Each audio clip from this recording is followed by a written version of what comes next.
Meus irmãos, vamos abrir nossas Bíblias no livro de Gênesis, primeiro livro da Bíblia, capítulo 2. Eu vou fazer aqui a leitura dos versos 18 a 25.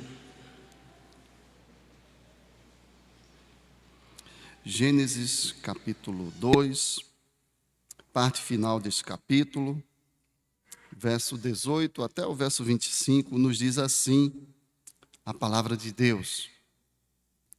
Disse mais o Senhor Deus: não é bom que o homem esteja só. Far-lhe-ei um auxiliadora que lhe seja idônea. Havendo, pois, o Senhor Deus formado da terra todos os animais do campo e todas as aves dos céus, trouxe-os ao homem para ver como este lhe chamaria, e o nome que o homem desse a todos os seres viventes, esse seria o nome deles. Deu nome o homem a todos os animais domésticos, às aves dos céus e a todos os animais selváticos. Para o homem, todavia, não se achava uma auxiliadora que lhe fosse idônea. Então o Senhor Deus fez cair pesado sono sobre o homem, e este adormeceu, tomou uma das suas costelas e fechou o lugar com carne. E a costela que o Senhor Deus tomara ao homem, transformou-a numa mulher e lhe a trouxe. E disse o homem: esta, afinal, é osso dos meus ossos e carne da minha carne. Chamar-se-á varoa, porquanto do varão foi tomada. Por isso deixa o homem pai e mãe e se une à sua mulher, tornando-se os dois uma só carne. Ora, um e outro, o homem e sua mulher, estavam nus e não se envergonhavam. Deus seja louvado. Vamos orar mais uma vez. Senhor, nós te agradecemos, Pai, pela maravilha de estarmos aqui louvando a Deus, adorando o Senhor. Meu Deus, muito, muito obrigado, porque o Senhor nos dá este privilégio de fazer parte da tua família, Senhor, redimida e resgatada na obra perfeita do teu Filho, através de quem somos nós também transformados em filhos do Senhor, pelo poder do teu Evangelho. O Senhor que nos deu um novo nascimento, nos deu esta fé bendita, e hoje nós estamos aqui em família, reunidos na tua presença, Pai. Meu Deus, muito obrigado por estes privilégios e pelo privilégio especial da adoração, do culto prestado ao Senhor, e de forma ainda mais especial, Pai, obrigado porque temos este momento de reflexão, exposição, compreensão, aplicação da Tua Palavra ao nosso coração. Sabemos que dependemos, precisamos de Ti, Senhor. Precisamos da atuação especial do Teu Santo Espírito, nos iluminando o entendimento. Em nome de Jesus, Pai, dá-nos desta graça, Senhor, que o Teu Espírito nos ilumine, que o Teu Espírito abra o nosso entendimento, que o Teu Espírito nos livre do erro e do engano, e que mais, Senhor, o Teu Espírito coloque em nosso coração amor pelo aprendizado, amor pelo que o Senhor revelou e preservou para nós, e que assim a nossa vida seja abençoada, edificada e Teu nome glorificado, em nome de Jesus. Amém.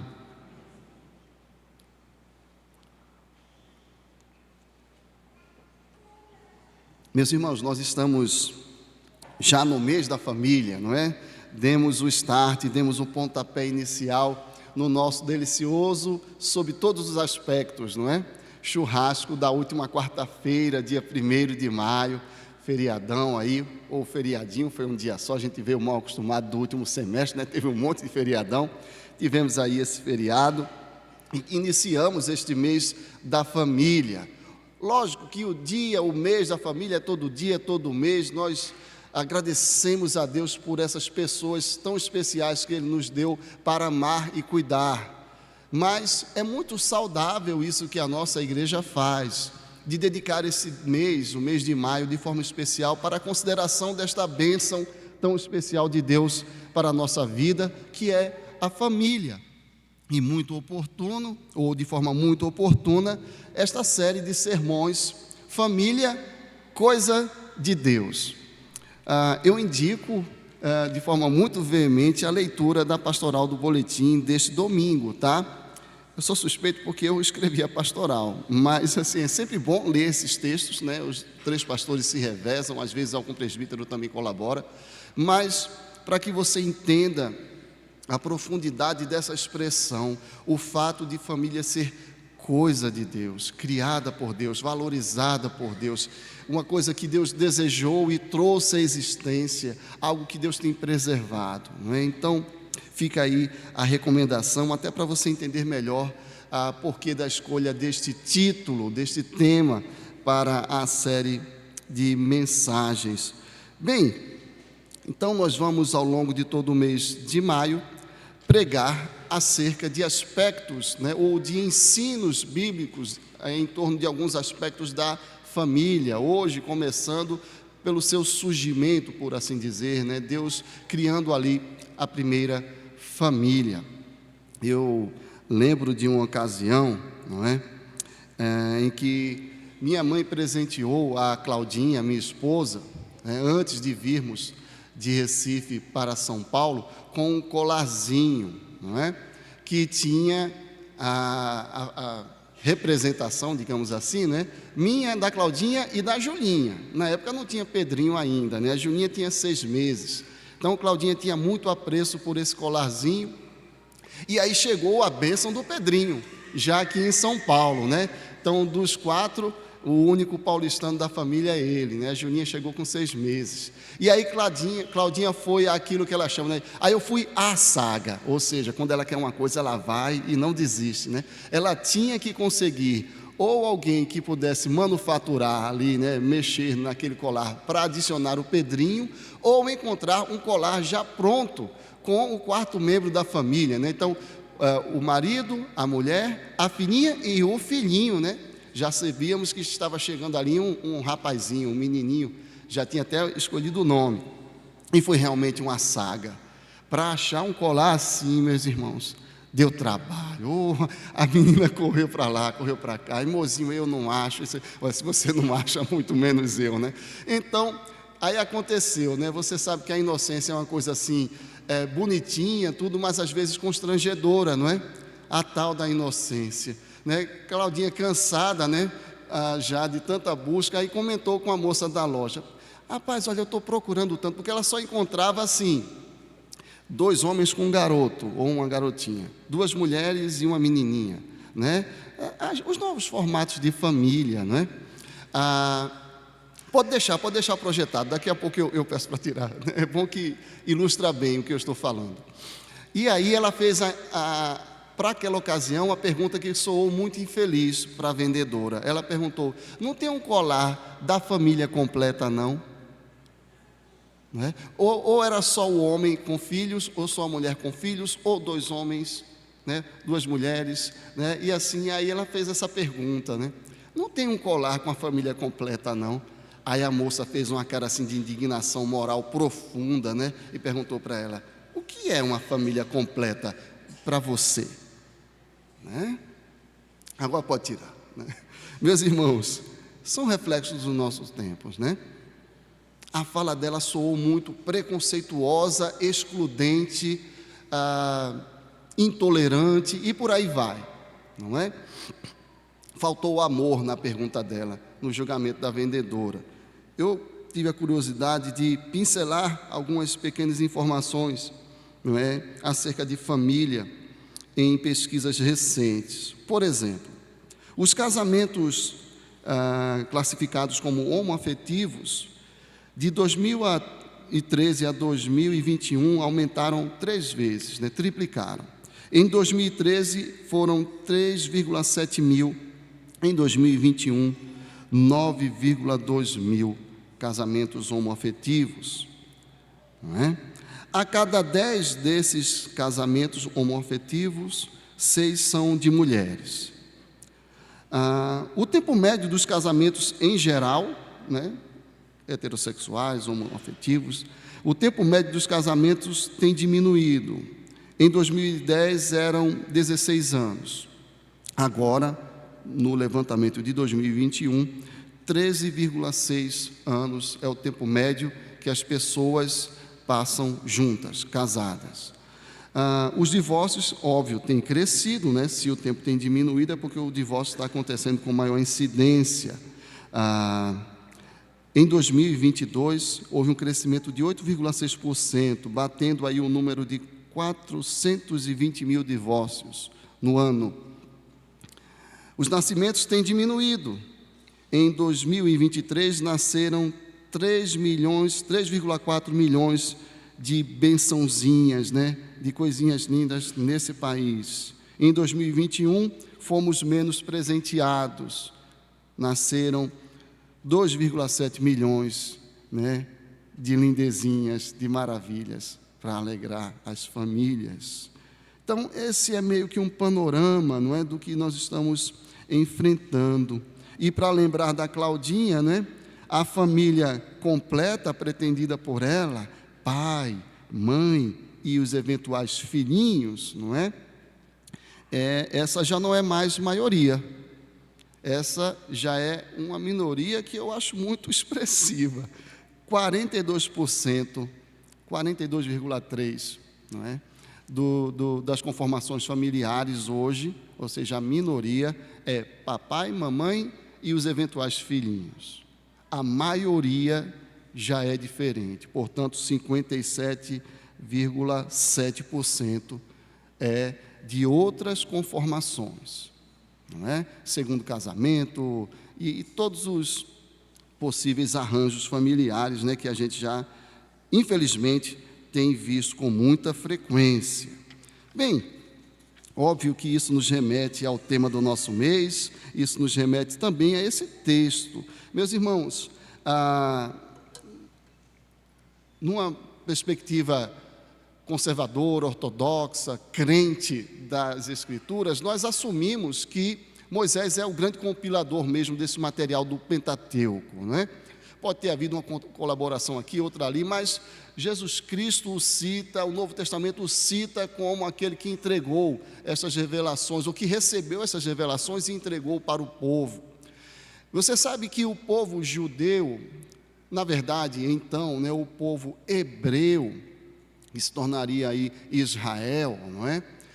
Digamos assim, um povo já tardio, né? Se você considerar que havia já outras nações, né, no Antigo Oriente, não é?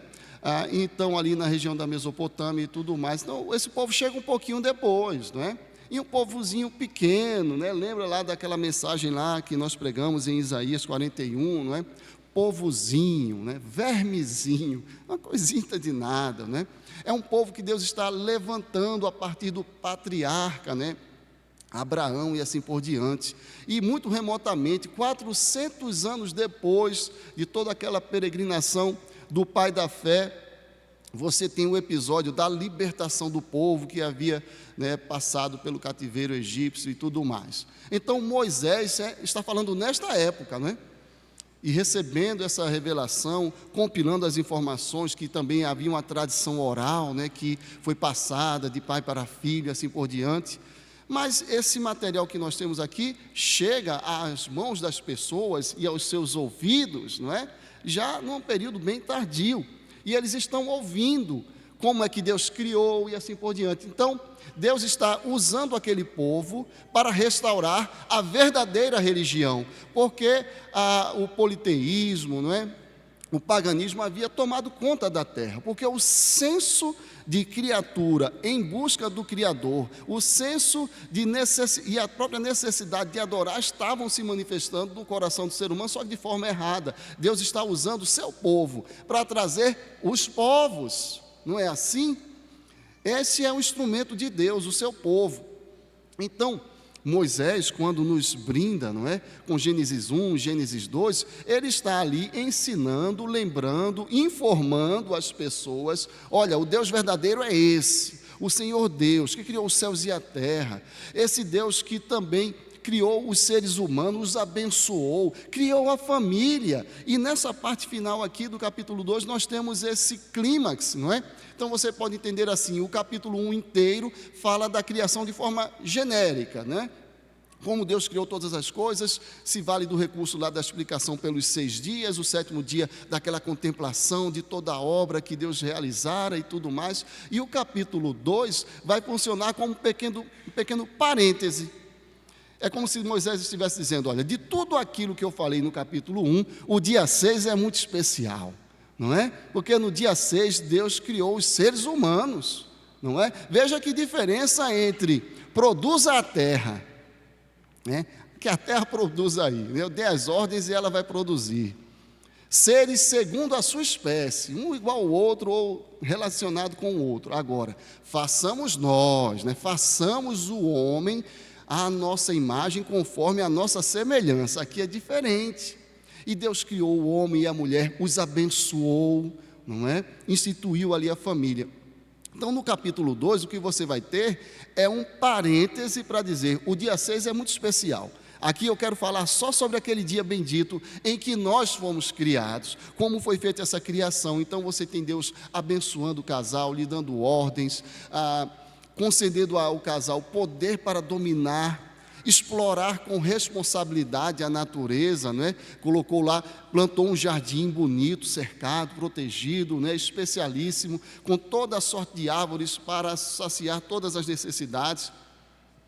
E assim deu aquela ordem, né? Para cultivar e guardar, a responsabilidade sobre o cultivo, de modo que fosse amoroso, uma espécie de serviço em gratidão ao Criador. E também a advertência, comam de tudo, tudo está aí para vocês, só não toquem na árvore, ou não comam do fruto da árvore do conhecimento do bem e do mal. Nós conhecemos a história toda, sabemos que a ordem foi desobedecida, mas até aqui no capítulo 2 nada disso tinha acontecido.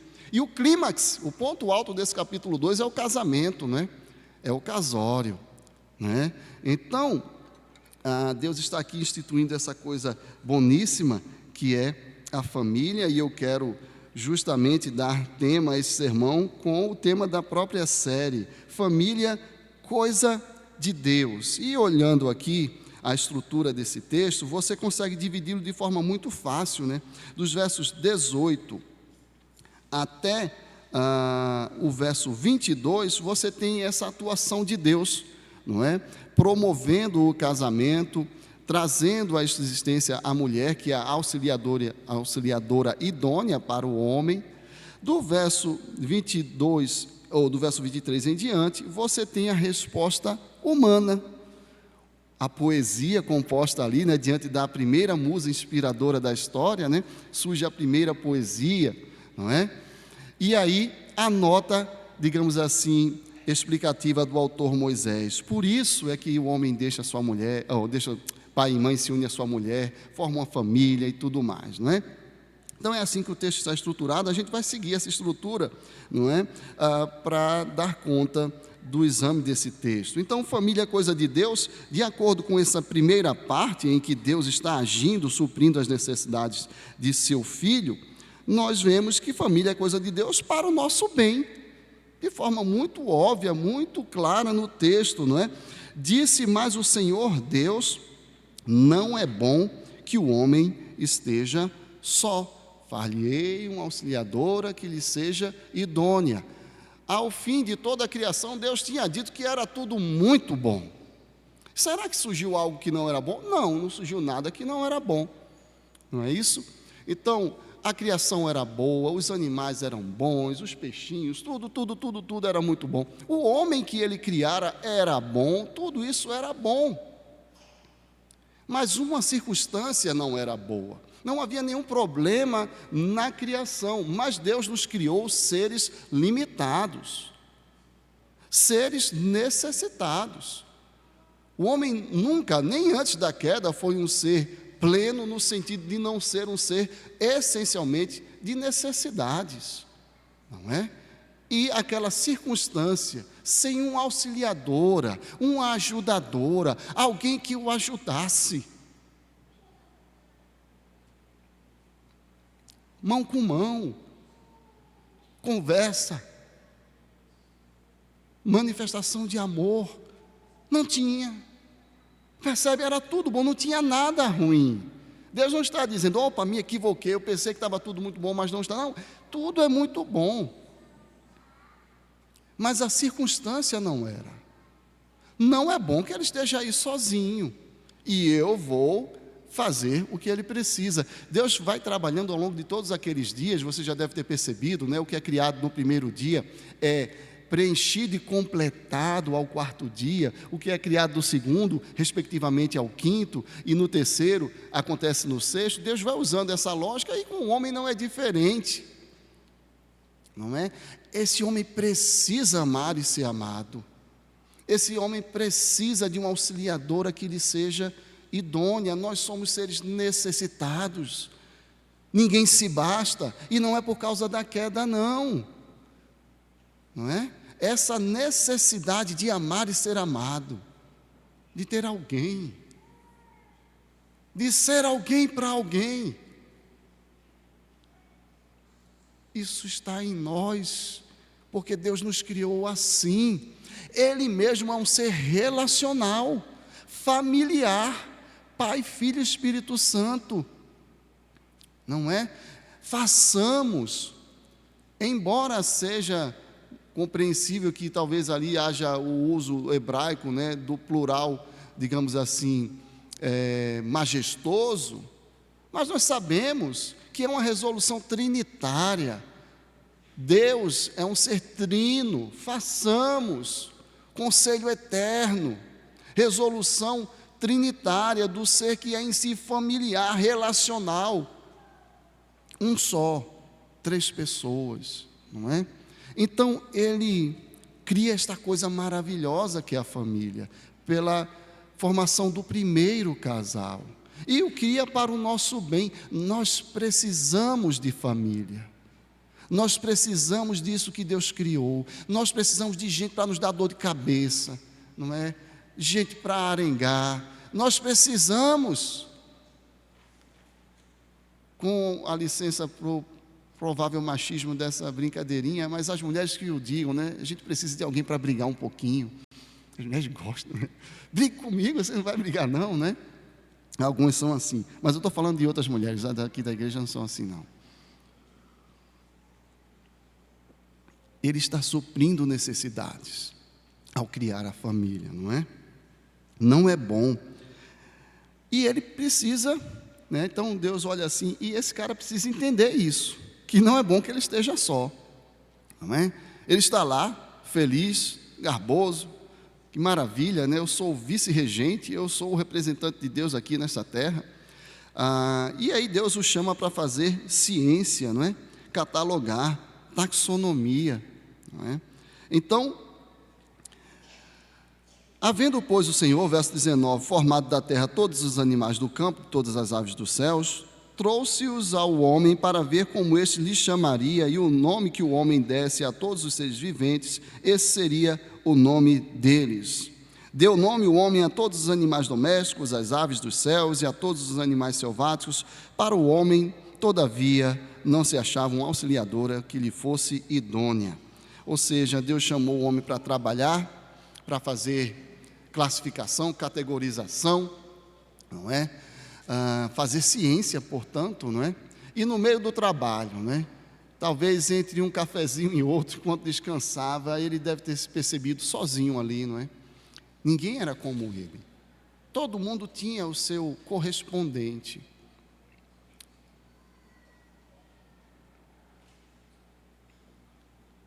Tente se colocar lá e imagine a bomba no coração do homem, não é? Perceber, enfim, que eu não tenho ninguém. Pastor, ele tinha Deus, quem tem Deus tem tudo, não é? Ou dizendo de outra forma, né, no linguajar mais davídico, o Senhor é meu pastor, nada me faltará, né? Aí o nordestino diz, quem tem Deus tem tudo, é a mesma coisa. Sim, mas esse Deus que nos supre, nos deu necessidades específicas, porque Ele quis assim, e nós precisamos de alguém. Não que ele não seja alguém, mas nós precisamos de uma pessoa do nosso lado. Nós não fomos feitos por ele para sermos sós. E Adão entendeu isso.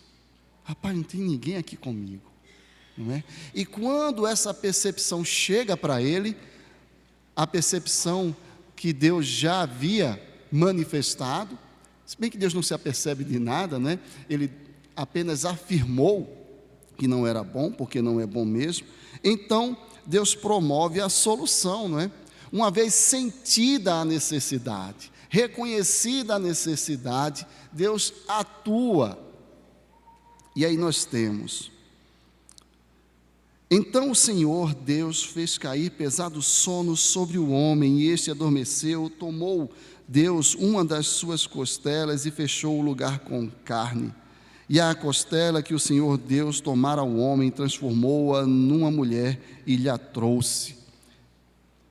Nós vemos aí aquilo que o ritual replica, não é? Nas cerimônias de casamento, o pai trazendo a filha para entregar ao noivo. O primeiro casamento acontece, então Deus tira da própria substância do homem, de modo que há uma equivalência plena, total e irrestrita entre ambos. O termo traduzido por auxiliadora, não é? Ezer ou Ezer, é o mesmo que está no nome da nossa igreja, Eben Ezer, não é? Pedra de ajuda. É o termo o que está lá também, quando Deus diz, né? Óbvio, né? Aí mudado já de substantivo para verbo, né? Não temas que eu te ajudo. É disso que se fala. Você precisa de complemento, você precisa deste socorro. Então, nossas esposas são nossas socorristas, não é? Sob vários aspectos. E nós somos delas também, sobre tantos outros, não é? Nós nos complementamos, a ideia mesmo de tirar do homem, né, da mesma substância, do seu próprio corpo, não é? Enfatiza essa relação de complementaridade, de ajuda mútua e recíproca, e de atendimento de necessidades de ambos, não é? Então, família é uma coisa de Deus para o nosso bem. E nós poderíamos aqui relatar exemplos e exemplos e exemplos de como isso é verdade na nossa experiência e também no relato bíblico, não é?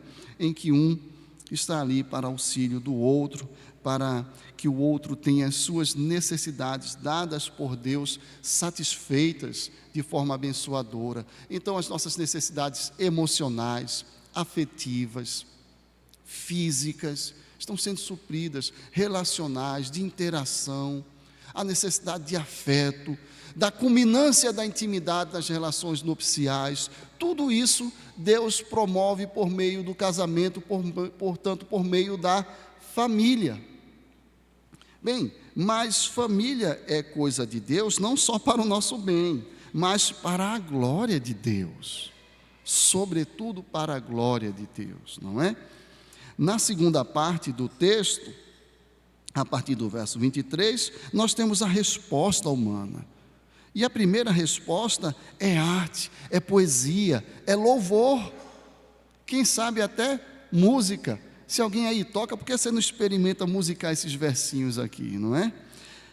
Esta, afinal, é osso dos meus ossos e carne da minha carne, chamar-se-á varoa, porquanto do varão foi tomada. A primeira poesia da história humana.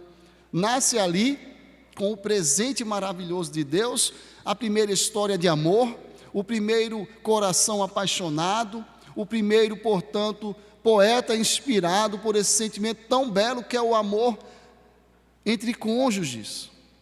Não é? Então está ali a primeira musa inspiradora, o primeiro poeta e o primeiro inspirador de tudo isso, que é Deus mesmo, não é? Que promove este casamento, promove esta união, e nós vemos o homem que foi vocacionado, criado e chamado por Deus para governar, o homem que recebe de Deus tarefas, o homem que trabalha, o homem que faz cultura, e a cultura se expande, e o mundo está sendo abençoado com esse aspecto tão bom da existência, que é a arte, que é a beleza, que é a poesia. por meio das bênçãos que Deus está dando. E essa poesia reconhece que o que Deus fez é muito bom. Não é bom que o homem esteja só, mas o homem acompanhado diz: o Senhor fez uma coisa maravilhosa. Meu Deus, muito obrigado, louvado seja o Senhor, não é? E aí, a nota explicativa de Moisés, já que Deus, não é, criou a família é coisa de Deus para a glória dele, essa glória não fica só no louvor, só no cântico, só na poesia, só nas emoções do poeta, mas isso precisa aterrissar na vida concreta das pessoas. E na nota explicativa Moisés diz: é por isso, minha gente, é por isso, povos das outras nações, nós chegamos depois para anunciar a visão de Deus sobre a vida, para anunciar o caminho correto, o que Deus quer de nós. Era isso? Era para isso que aquele povo estava sendo levantado, não é? Moisés, o porta-voz dessa revelação, está dizendo não só para o povo hebreu, não só para o povo na peregrinação do deserto, mas para todas as nações. Essa é a vocação. Não é por meio de Moisés que Deus diz: vocês serão meu sacerdócio real, não é? Minha nação santa, povo de propriedade peculiar, porque toda a terra é minha, e eu quero redimir a terra toda através de vocês, meu povo especialíssimo. Então, essa nota explicativa é para todos os povos. É por isso que deixa o homem pai e mãe e se une à sua mulher, tornando-se os dois uma só carne. Aqui está a solução. É por isso que família completa é papai, mamãe e filhinhos, sim. E pode fazer cara feia, e pode questionar, e pode me achar excludente, não é? Pode achar intolerante, pode dizer mais amor, por favor, não tem problema. É por isso, porque Deus criou, porque Deus estabeleceu. É por isso que esse povo, então, por que é que os hebreus, agora em processo, né, progressivamente se tornando israelitas como nação, não é? Por que é que os israelitas são diferentes? Por causa disso, porque Deus criou assim. Então, por isso, por exemplo, nessa perspectiva bíblica, o padrão de Deus para a família é a primazia da união matrimonial sobre a união procriativa. E aí talvez isso aperte um pouquinho para você, porque enquanto eu falava, né, no contraste entre a família cristã tradicional e os novos formatos de família por aí, não é? 2 pais, 2 mães e coisas assim, estávamos todos do lado de cá e eles do lado de lá. Mas, meus irmãos, aqui não, né? Em outras igrejas por aí, né? O que há de mães que amam mais os filhos do que os maridos e que se apegam a esses maridos ou a esses filhos, e às vezes os pais também, os homens, e quando os filhos saem de casa, são 2 estranhos que ficaram ali. Relatos e mais relatos de cristãos, oficiais de igreja, gente que pelo testemunho nós reconhecemos, né, como Paulo reconheceu dos Tessalonicenses, né, reconhecendo, irmãos amados de Deus, a vossa eleição, porque deram frutos a vida inteira, frutos que só podem estar na vida de eleitos, mas que se descobriram 2 estranhos depois que os filhos casaram, cumprindo o princípio bíblico, não é? De deixar pai e mãe cuidar da vida, não é? Não deixar no sentido de abandonar, já trataremos disso, mas se veem como os 2 estranhos. E agora? Quem é você? Não é? Porque a vida ficou tão em torno dos filhos, o amor ficou tão exclusivamente voltado para os filhos, não é? Que esses 2 não nutrem mais esse fundamento de ser uma só carne, daquela união assim que se misturaram. Eu não sei se você já teve a alegria de ver pessoas comentando: rapaz, vocês às vezes parecem até irmãos. E, gente, não é pela aparência física, né? É porque tem tanta unidade. Isso é muito bom. Então, assim, esse princípio aqui, os crentes, daqui não, de outras igrejas, né? Os crentes têm falhado, não é? Por isso, deixa o homem, pai e mãe, e se une à sua mulher, sendo os 2 uma só carne. Ou seja, você retira daí que a união matrimonial é a mais fundamental. Porque nos casos de infertilidade, também temos ali uma família completa, no sentido de que não foi possível a ocorrência dos filhos, mas é uma família completa, não é? Nos padrões bíblicos, casou já é família.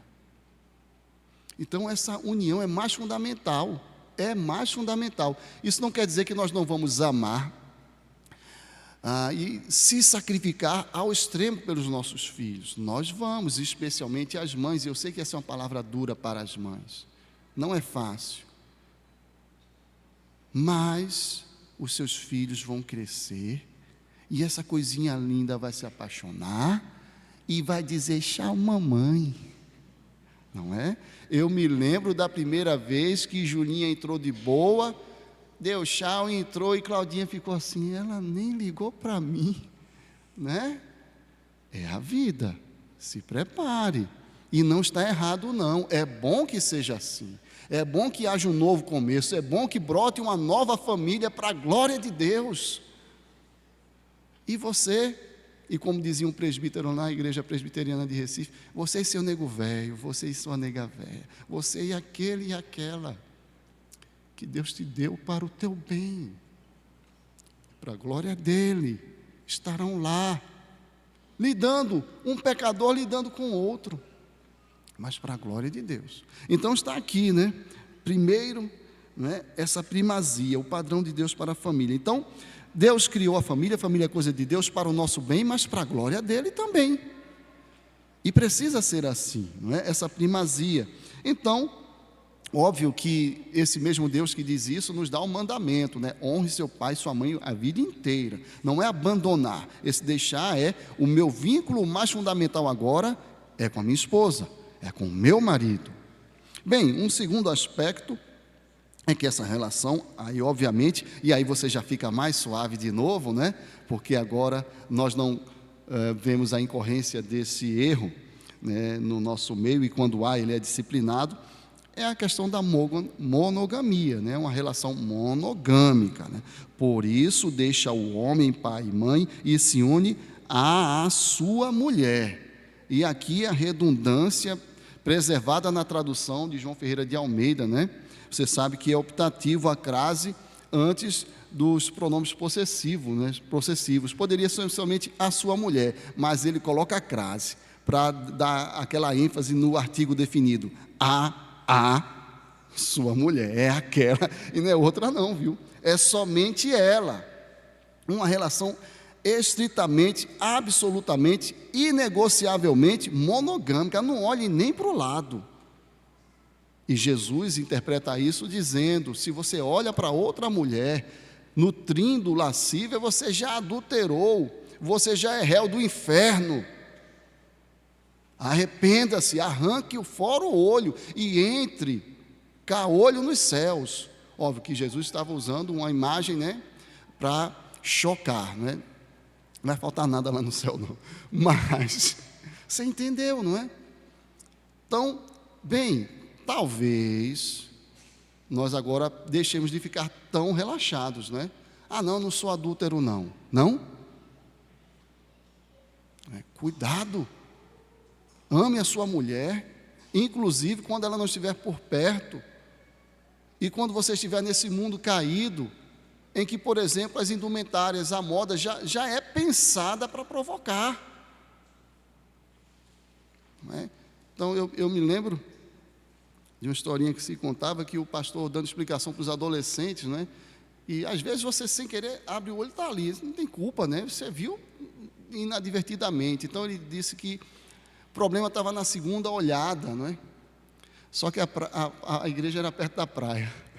Aí terminou o culto, está todo mundo lá na frente conversando, passou uma moça com aquela roupa, né? Cidade praieira. Aí o adolescente, o pastor foi olhar e deu um tapa na cabeça. Menino, eu acabei de explicar, esse pastor estou na primeira olhada, né? Então não arrume essas desculpas, né? É engraçado, mas é trágico. É engraçado, mas leva para a falta de comunhão com Deus. É engraçado, mas vai aterrissando e promove coisas terríveis, sem nenhuma graça. Não é? Aí você fica com o coração insensível, ou como disse o apóstolo Paulo, não é? Com a mente, com a consciência cauterizada. Não é? Fica normal, aterrissa e aí dá trabalho depois. Não é? Arrependa-se se você está cometendo este pecado. Não é? Bem, um terceiro aspecto é que ela é, obviamente, heterossexual, o homem e a sua mulher. Não há espaço para a nova conformação familiar. Deus não criou famílias com duas mães, não criou famílias com dois pais. Esse não é o projeto de Deus para a família. Pastor, eu tenho gente assim na minha família.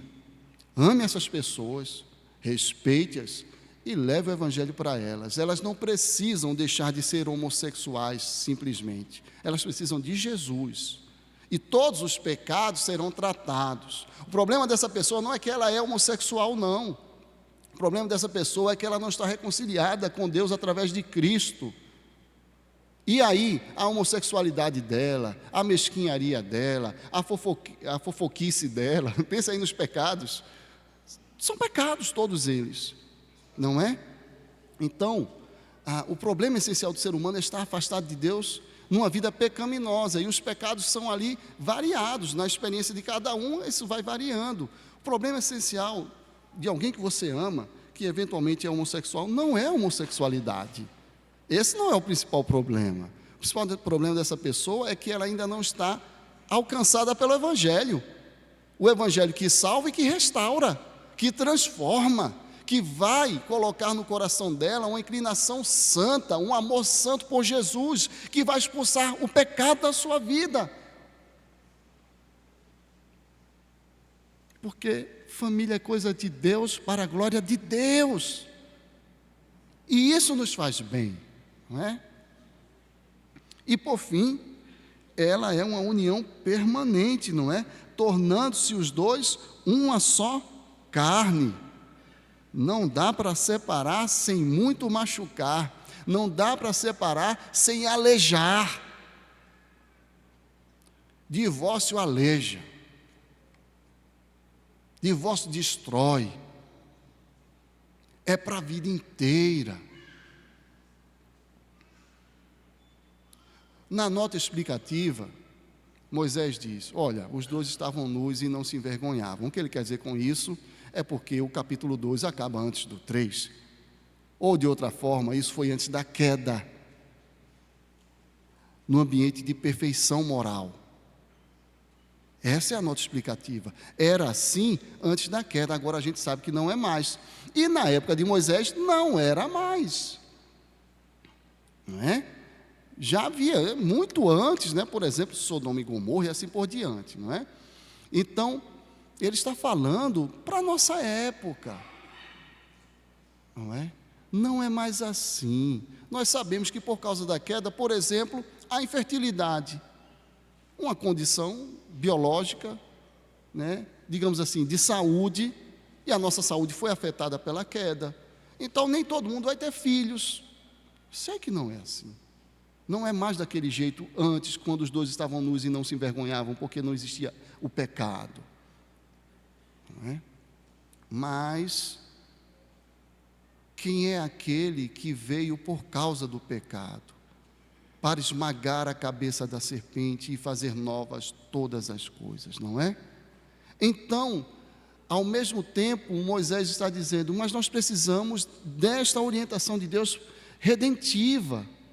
Esse mesmo Moisés é o que anuncia que viria aquele que restauraria todas as coisas, por meio inclusive da família, não é? Da semente da mulher viria o Salvador. Por meio da família mesmo viria o Salvador. Então, nós podemos com muita liberdade e tranquilidade, mesmo depois de ficarmos nus e nos envergonharmos, não é? Mesmo depois da necessidade de roupas, mesmo depois do pecado, mesmo depois da queda, dizer, este é o padrão de família, esta é a família completa sim. De modo que uma família em que houve, por exemplo, um divórcio, não é? E no aniversário da criancinha, de repente, o pai não vai porque ainda não existe clima para que a nova companheira e a ex-esposa estejam juntas na mesma foto. Está faltando alguém na foto? Está faltando ou não está? Não é? Aí se entendem, há clima para tirarem a foto juntas no outro ano. Está sobrando alguém na foto? Está sobrando, porque é pai, mãe e seus filhos. Não é pai e a tia fulana, que é a nova mulher do papai? Não, está errado. A família completa é papai, mamãe e os eventuais filhinhos, se houver, pela graça de Deus. Então, a inocência é bonitinha, cria situações constrangedoras, pior para o mundo, que a inocência prevaleça. Que perguntas assim continuem sendo feitas. Mas cadê a família completa? Eu estou procurando um colar com a família completa. O pai, a mãe e os eventuais filhos, se houver.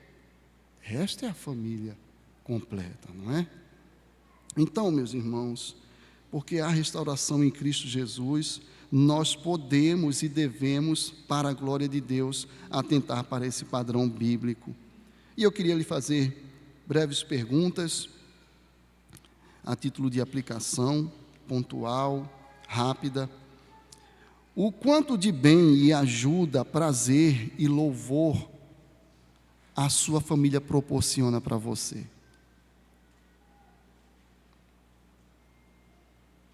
O quanto de prazer, ajuda, louvor e alegria você proporciona para a sua família, sendo você cristão ou não?